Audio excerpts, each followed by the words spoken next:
Hey there, I'm Kathy with Gyroscope Farm and the Traveling Homesteader.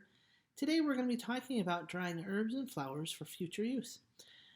Sometimes we use herbs in different ways for cooking or just making things smell better. Sometimes we end up using flowers like these just to decorate our home. So today we're going to be talking a little bit more in depth about different herbs you can use, simply dry them, and simply store them. So as we get started, we're going to talk about some things that you might need before you get into actually drying. Now, if you need to pause and wait a minute to get these things, that's okay. Or you can just look at what we're going to do first and then go get your stuff. Something that you might want to need or might want to get is a Sharpie. Very handy, so you can put the name of the herb and the date. If you want to get as specific as the month and year, you can. Month, day, and year, that's okay too. But I usually just put the year on the herbs. So usually different herbs will come up at different times, or they'll be like rosemary and are good year round. And so you can kind of pick it whenever you need to. But, so you have your Sharpie. You're going to have your container. In my case, I got these little containers from the dollar store. Simply put, white, square. This is going to be suitable for me and what I do.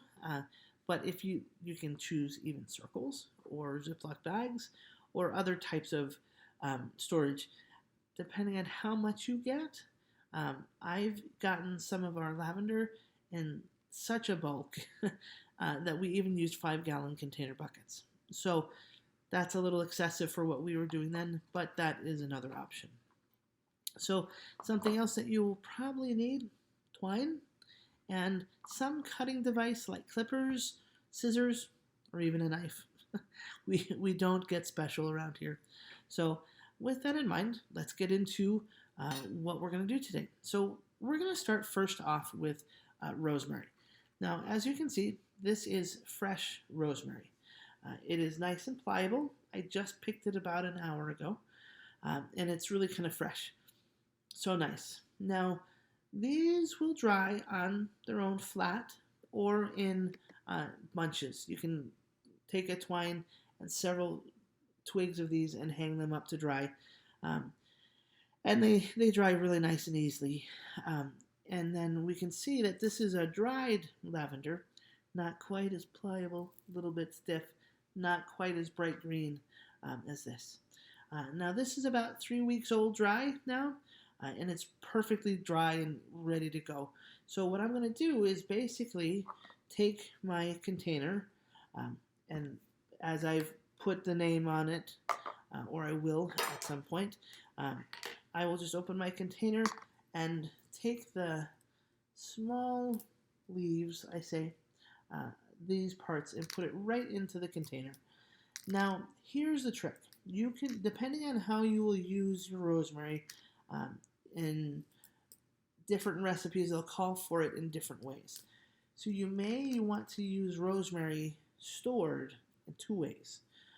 So one might be like this, just right off the bush. The other is if you take, and with any herb you can do this, get it ground. And you can do that with a hand-cranked herb grinder, or you can use, like what I use sometimes, is a coffee grinder.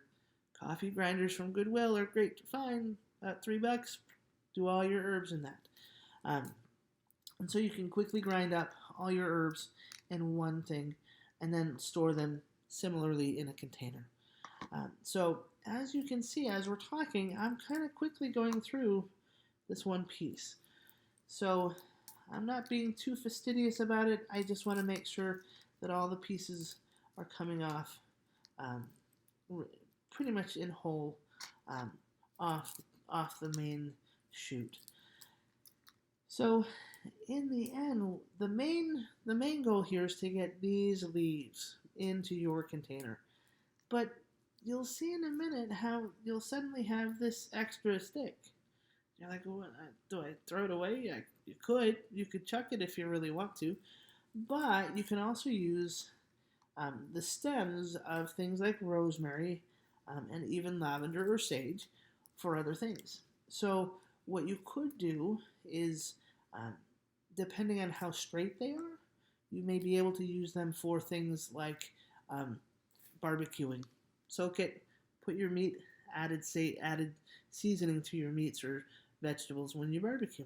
So that's one option. So you can see there's a fair amount there. Now this does have that natural jig. That's okay. Maybe I will still use it otherwise on the barbecue. Or, as you'll see as we go along, we'll start to have a collection of sticks. And we'll then be able to use them as fire starters or as flavorings. We can stir it up in other things.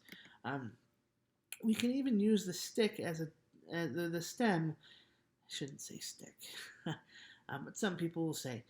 But we can use the stems as something of an infuser in something like a stew, and then just take the whole thing out later.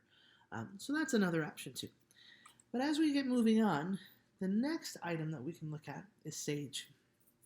And sage is really rather cool. Now, there's the sage as in this, which is, I just picked this last night, so it's a little bit wilty. It's starting to dry and do its thing.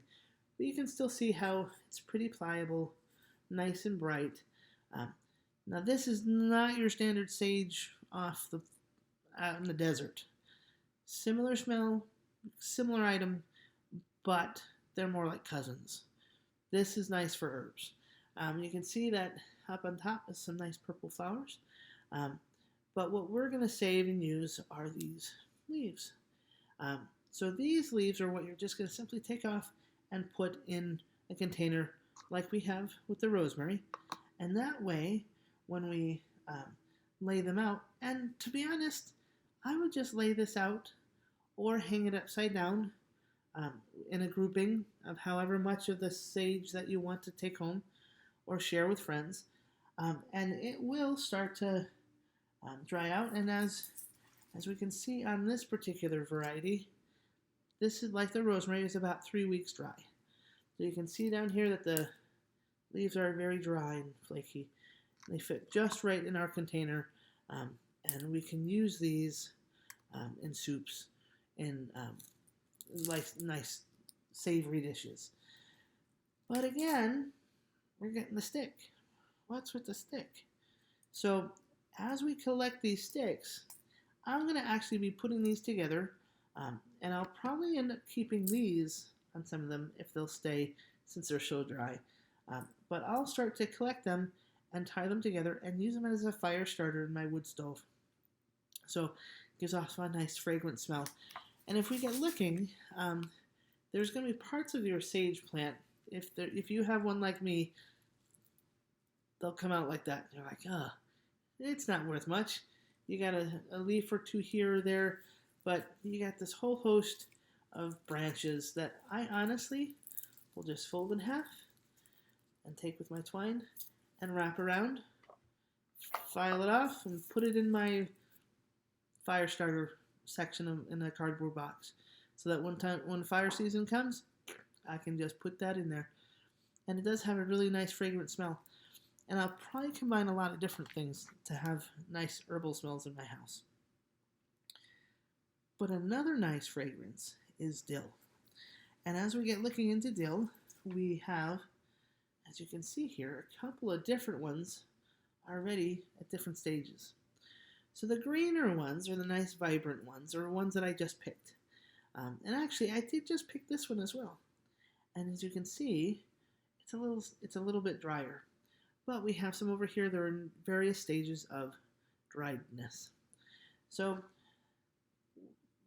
these lighter ones or brighter ones will be more ready in about a week. It doesn't take too long for them to actually be done.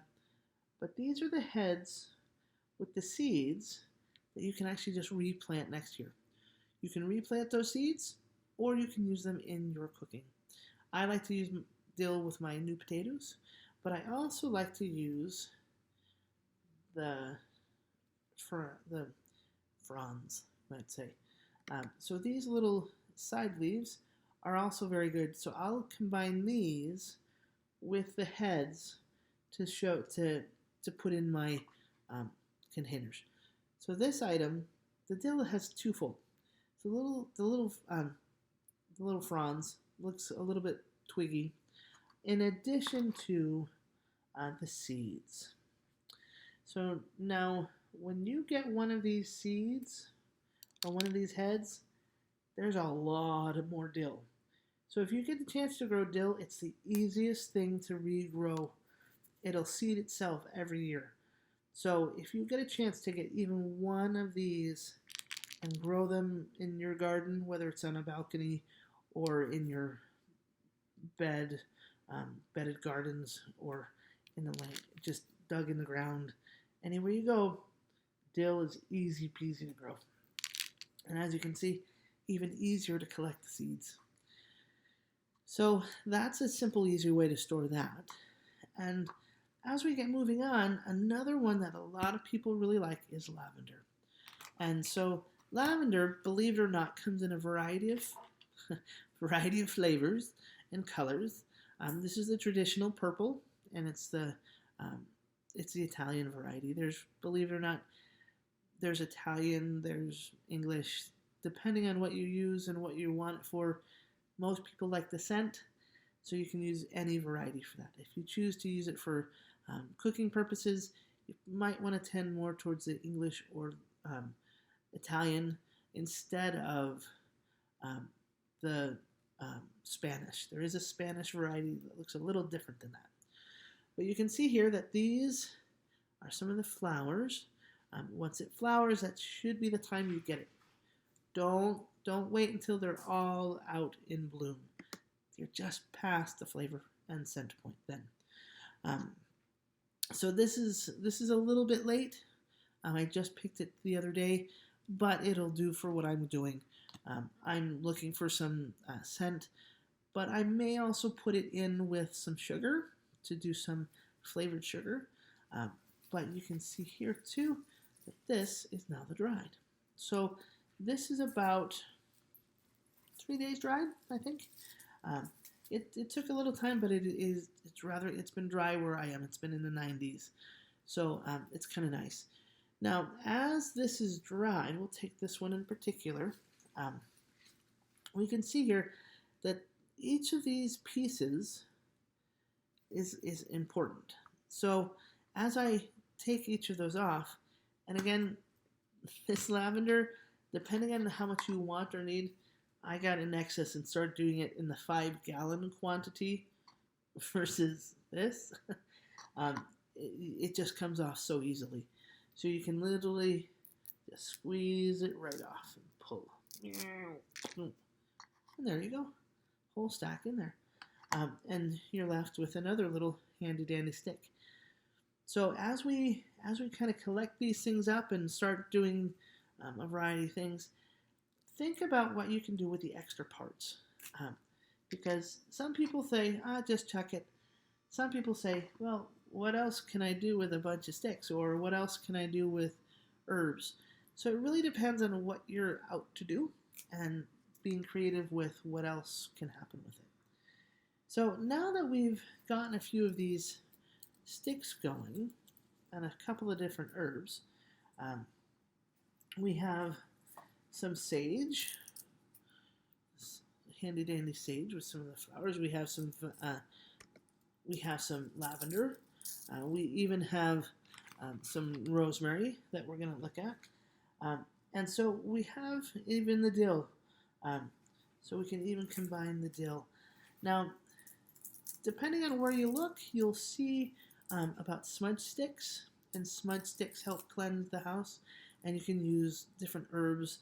Sage is a good part of a main source of smudge sticks. You can use roses, lavender.